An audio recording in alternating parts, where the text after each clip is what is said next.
I'm Amanda Hawking, the author of The Hollows, and this week I've been celebrating The Hollows all over my social media. For you that aren't familiar, for those of you that might not be familiar, The Hollows are some books I wrote about 10 years ago about zombies. The world has been overrun with zombies, and there's a teenage girl named Remy King, and she wants to get to her brother. That's the basic plot for the first book. And it's a pretty simple story, but except for, you know, all the zombies. And as she goes along through her journey, she gets a band of, like, merry men, as she calls it. There's Lazlo, who is a rock star, Blue, who's a med student, Harlow, who is a tween girl who's a little upset about the situation, and there's also Ripley, the lioness, who is probably one of my favorite characters. So, earlier this week, I asked you all if you guys had any questions about The Hollows, and so now I'm answering them. I didn't get very many questions that were different. I got a lot of the same questions, and so, but this is good because it'll give me time to really explain some of the questions that I get a lot. Because of the nature of this one, I feel like all the questions are kind of spoilery, so I'm just going to say spoiler alert for the whole thing. If you haven't read The Hollows and you don't want to be spoiled, I would say don't watch this video. But I do have some other videos. I've got a Dreamcast video and some other stuff where I talk about The Hollows that you can enjoy. So now to dive in. Far and away, the question that I get asked the most often about The Hollows is, will there be more books? And so here is the long answer to that. When I first wrote The Hollowland back in 2009, I intended it to be a standalone novel. I wanted to write a one-off in the zombie world, especially because as I was writing it, it was to get more difficult as I went along, I think, to describe zombie deaths in a different way. I was worried about it getting redundant even with the first book, and also it's a very, very, very action-oriented book, and I tend to like writing books that are more dialogue heavy, and so this one was very action, and so that was like harder for me to do. So in total honesty, I did not enjoy writing The Hollowland very much. I love the book. I think what it turned out to be is very good, and I love it. I think there's a lot of good stuff in there, so I'm not saying that. I'm just saying, like, it wasn't a fun book to write. So if you recall, at the end of Hollowland, Remy has exchanged places with her brother, so her brother is going to escape, and she's going to stay into the quarantine, and they're going to run experiments on her to try and find a cure. And so I intended for her to die. Like, that was my original envisioning is with her dying inside there, but I thought that would be like too bleak of an ending, so I wanted to give it like a little bit of hope, and so that's why she's not quite dead, and she's like, let's see how the rest of my life turns out. But yeah, I was gonna have her die, and that was gonna be the end of the series. But then my mom read the book, and she said that she really liked it, and she wanted another one. And so since the book had been a little bit more open-ended, because she didn't actually, you know, die at the end of the first book, I decided to go ahead and do it. The second book, and I'm going to talk more about why I wrote the second book the way that I did, but we're answering how will there be more books in the series. And as I was writing this one, I ran into some of the same problems that I felt like when I was writing Hollowland, that it was difficult for me to write because it was so action-oriented, and also that I felt like I was just getting redundant. Like, they're just running from zombies, killing zombies, and I was worried that it was going to get boring and that I couldn't deliver more. So I did write the ending for Hollowland in a way that if I don't revisit the series, that I felt like I could wrap it up with enough of happily ever after. Because in their world, it's never going to be happily ever after. Whether or not I continue the series or not, they're not going to cure the zombies. That was something that I just didn't want to do. And I think that some people feel like it's not an end unless the zombies are cured. But that's just not something that's realistically going to be possible. We're down to such a small amount of people. Remy doesn't know how to manufacture this stuff. I mean, you have to look at who's around her, who's going to be able to make this, do these tests and things like that. And so the stuff that was done to her, they were trying to get to it, but they don't understand what it is, and they just couldn't. Humans can't always find the cures to things. Sometimes we can find vaccines to stuff, but we can't always find the cure. And I think that that's just what happens in this situation is there is no cure. So the only happy land ever after they're going to get is going to be in relation to them living in a world with zombies. And so that is how I ended the second book. So now, all of that, long-winded to say, will I write more books in the series? And the answer is maybe.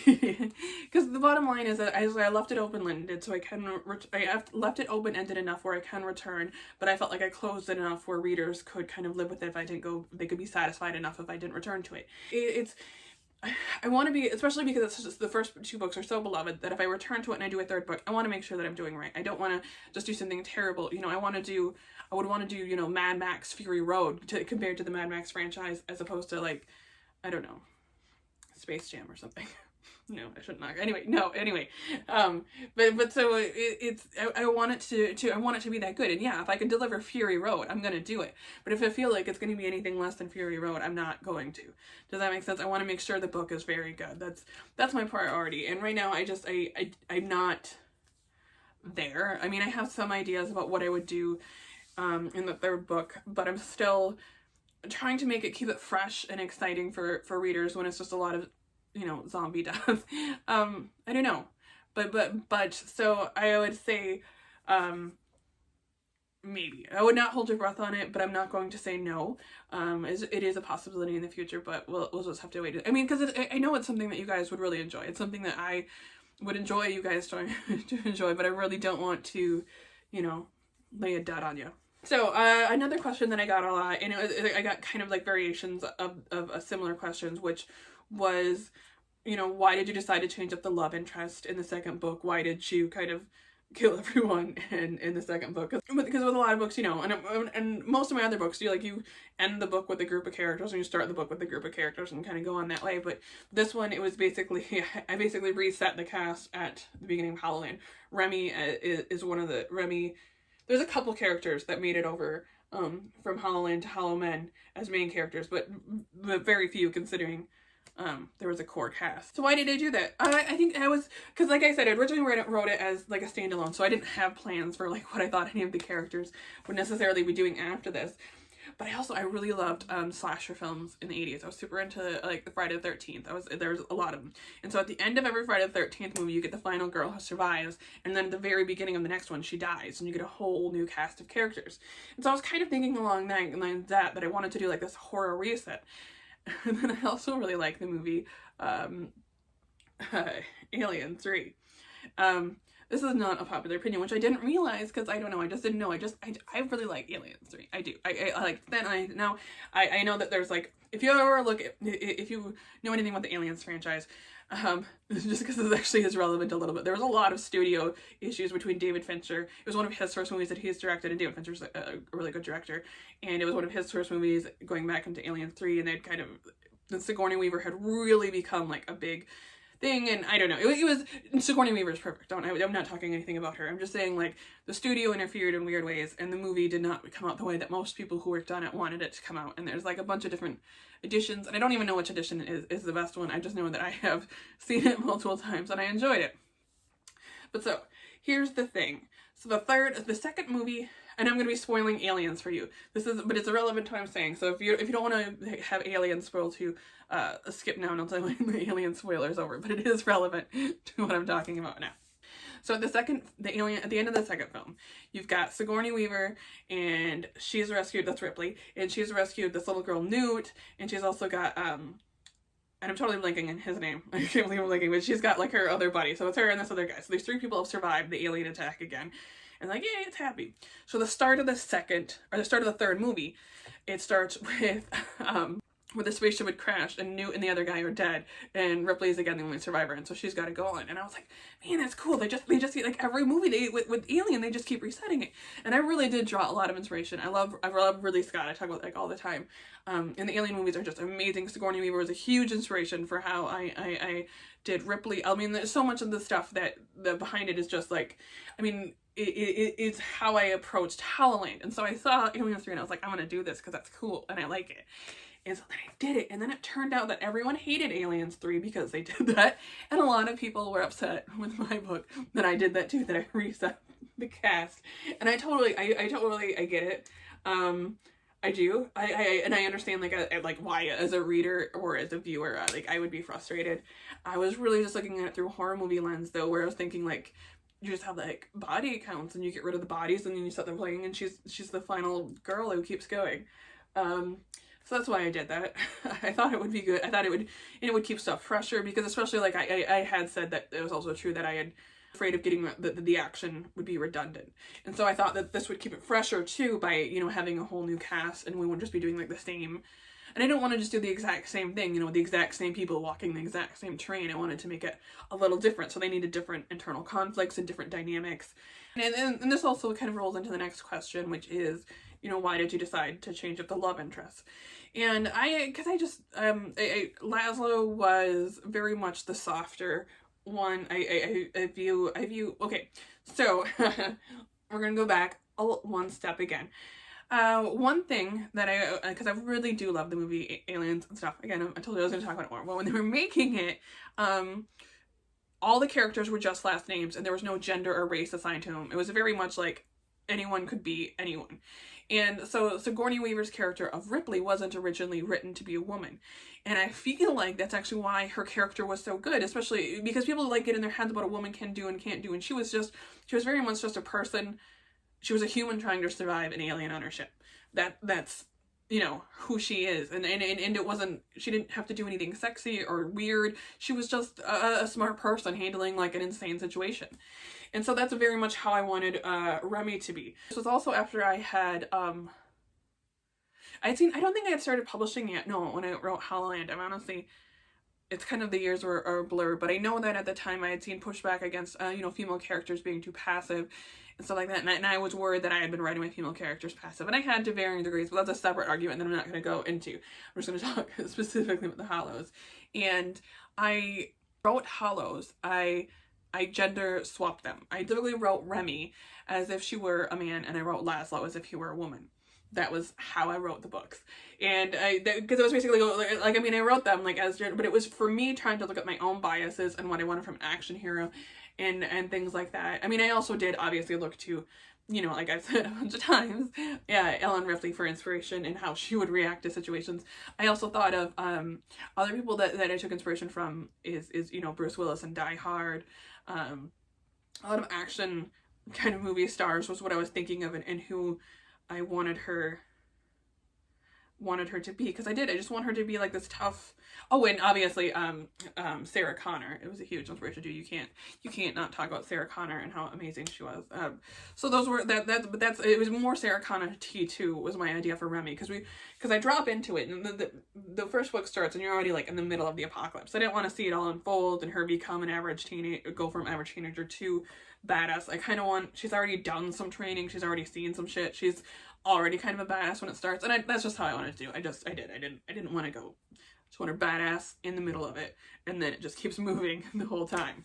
So anyway, so why I switched the love interest up, and then after that long convoluted way of saying all that stuff, is because I had done Remy with kind of a soft male foil, and I wanted her to be with someone who was more equal to who she was, and I had deliberately written, you know, Lazlo to be softer than her. I wanted to have the contrast and the comparison. I also wanted to have someone to help pull the humanity out of her. And I think that Bowden does a better job of balancing his toughness with his softness. And so Remy can learn from him in a different way because he's more balanced and they can meet each other more on equal terms. I wanted to see who she would be with someone who she actually trusted to be able to physically protect her in a way. Lazlo's great. I love Lazlo. I do. He's got like a lot of good stuff going on, but she's always going to have to protect Lazlo. That's how she's going to always view him and the nature of their relationship, the same way that she's always going to view her little brother as someone that she needs to protect, even as he's growing up and getting more capable. I mean, he's still pretty young in the books, but he's getting more capable. And so I like I just wanted to see what she would do, and I like Bowden. I think that he was good, and it was also, again, just mixing things up, and for better or worse, that's what I did. Another question I got was, how come you made the cure such a driving force of the books, but then you never actually found a cure? And I think for me, it was just, I'm more thinking about what the characters would be trying to do. It wasn't about whether or not their goals were possible. It was more like, what would their goals be in this situation? And so they're going to keep trying to cure it, because what other choice do they, I mean, you know, the other option is just accept that everyone around you is going to turn into a monster.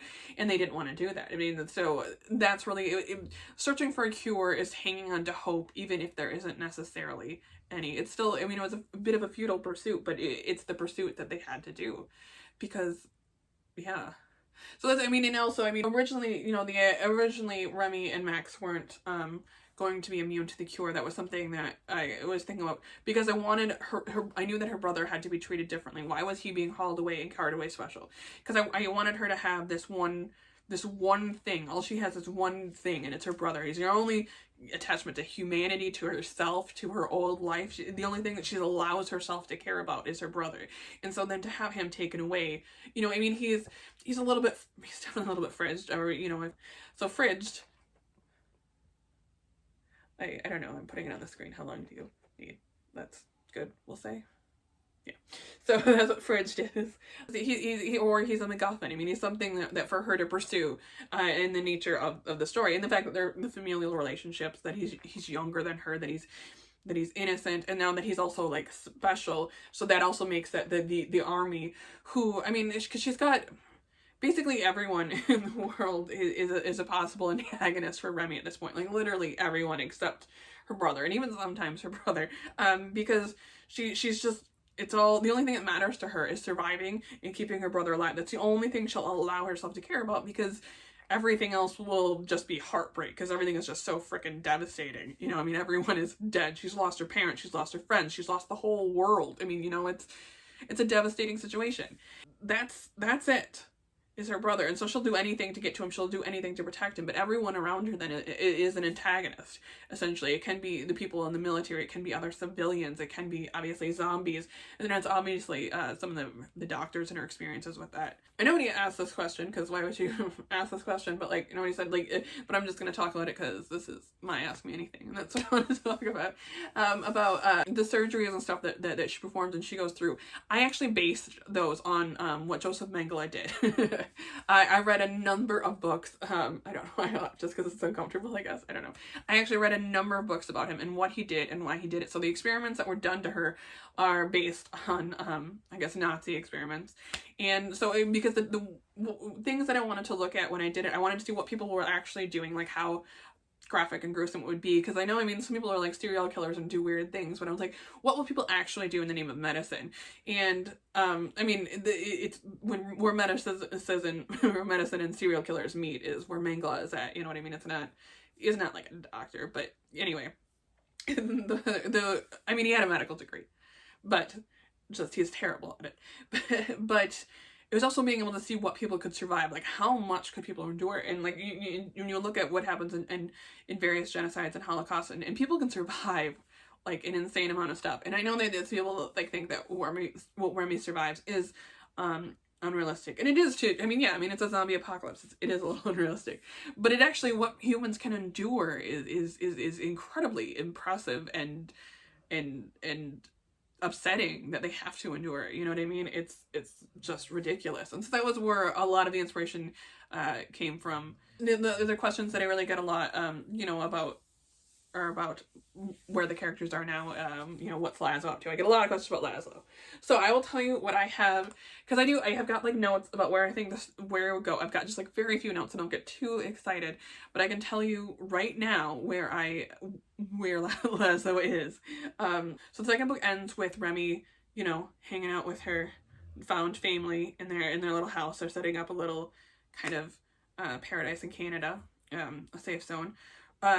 But Lazlo's also in Canada. He's a lot farther away from them. He is in a larger city development, and so that's where he is. He's alive, and he is, you know, making a life for himself there, like similar to what he did. Why didn't he? I did get a question about Lazlo. Why didn't he stay and make sure that Remy escaped from the quarantine at the end of the first book, beginning of the second book? You know, that kind of transition period. It was just because he couldn't. Soldiers had guns, told him to move, and he moved. I mean, because I think that, you know, he's been living in this camp and following orders, and he's not a fighter. He's not very good in these situations. I mean, he lived because Remy kept him alive, and he knows that about himself, that that's not who he is. And I think that, you know, Harlow needed him, and she probably wouldn't have left without him, and he didn't want to put her in harm's way. So he left to protect Harlow, and he assumed that Remy would be okay, or that they would get her out, that Blue would take care of her. I'm also assuming he talked to Blue about it a bit and said, you know, just make sure Remy gets out of here, okay? And Blue was like, yeah, I'll take care of it. Or not Blue, Tatum, sorry.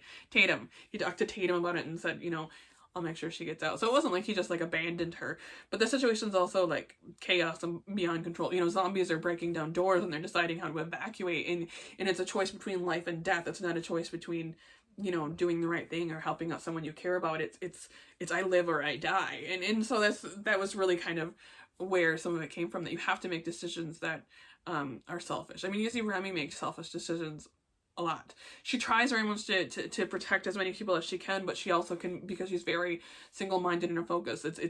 She's got a small number of people that she's going to protect at any cost, but she's going to do it at any cost, you know. So that's how it goes. Another question was, why zombies? Why did I decide to write about zombies? And I was like, I don't know, because I was looking at different you know, paranormal creatures, and I wanted to write a horror novel. I wanted to write something that was kind of gruesome, and especially, like, you know, vampire stories can be gruesome or really romantic. They can, you know, there's a whole long line between, like, From Dusk Till Dawn and Twilight, you know what I mean? And there's a bunch of different kinds of vampire stories to be told. But zombie stories, I mean, there's I think Warm Bodies would be the closest exception, but zombie stories are usually, you know, pretty much horror. They're usually to have, like, they can be very dramatic and depressing, but they can also be really funny and campy. But they're always, zombies are just gonna, like, eat you, you know. Most of the time they're not gonna fall in love with you. And so that was it too, is for me, trying to write a romance novel in a zombie apocalypse was something that I thought would be fun.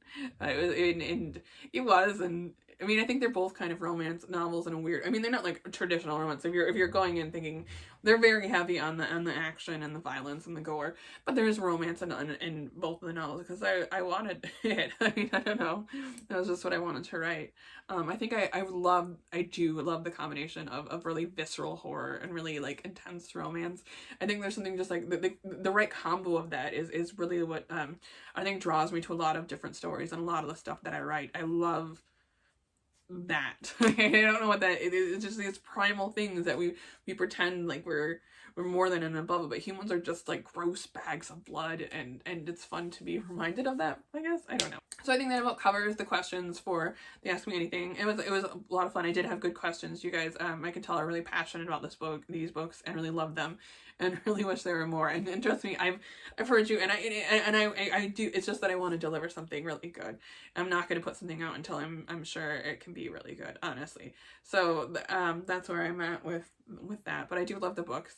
But again, thank you guys for all the good questions. Hallows Week has been a lot of fun. I still have some stuff going on, some giveaways and things like that, so make sure that you check them out. I guess that's all. So until next time, thank you, stay safe, and stay tuned. If you enjoyed this video, please hit like and subscribe.